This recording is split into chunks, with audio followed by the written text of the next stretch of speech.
All right, fall is here, and if the temperatures ever begin to cool off, which doesn't seem like it's going to happen. Keeping all my fingers crossed. It'll be a perfect time to start thinking about planting flowers that will bloom in the spring. Yeah, my favorites are sweet peas. I remember as a kid, I walked to school and could smell the sweet peas in garden after garden. Our 5-minute gardener, Debbie Mounts from Harlow Gardens, shows us what to do now to have sweet peas in the spring. Okay, good afternoon. It's Debbie Mounts from Harlow Gardens. Growing up in Tucson, one of my favorite memories was my godmother, Mud. Mud came to Tucson in the 20s, and she was an amazing gardener. I have these memories in her garden of these unbelievable sweet peas. She had them climbing up the trees, and oh my gosh, the scent is unreal. It's just fabulous. So this piece is in honor of Mud. I want to show you today how to germinate sweet peas. So it can be a little bit tricky at times. Traditionally, you hear that you take the sweet peas and you get a bowl of water and you stick them in the water overnight.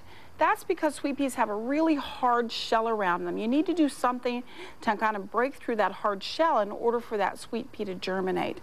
I have a little different method that might increase your success.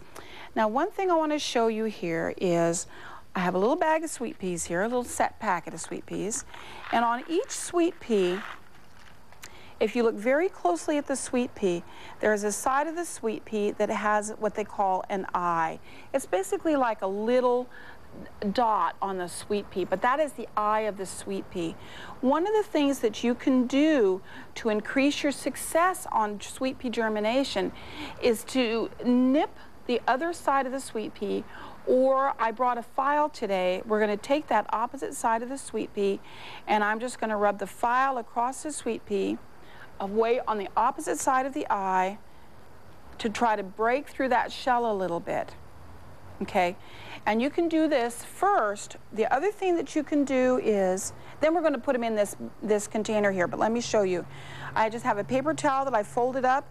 This is just a little Tupperware type container, and we're going to put all of the seeds in here. Now, you can do the nicking prior to this, or you can just put all of the sweet peas in here, and you only want to put enough water in the container to come up about halfway above the side of each of the sweet peas.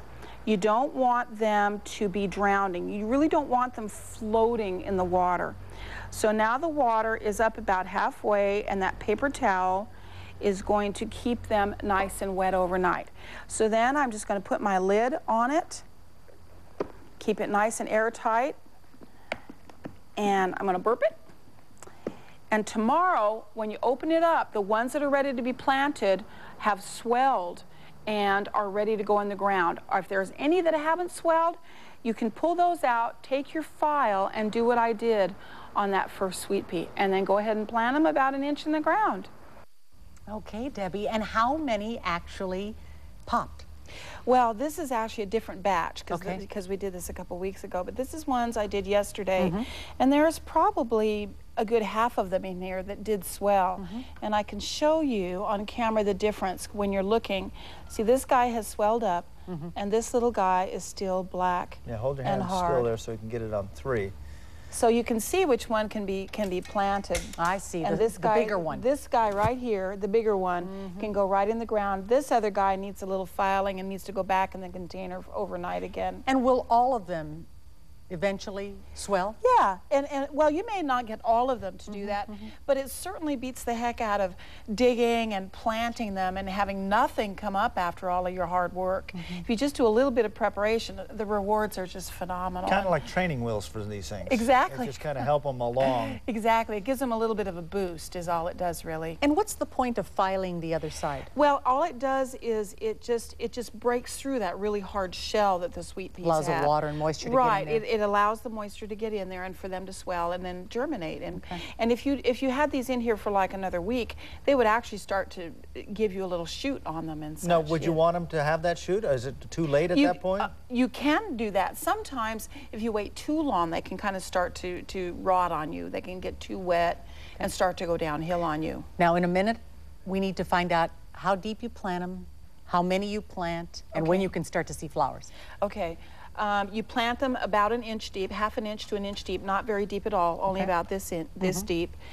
Generally, you want to plant them kind of thick, so I'd probably plant them like one every inch to begin with, because if one fails or something, then you can always thin them out when they get their second sets of leaves.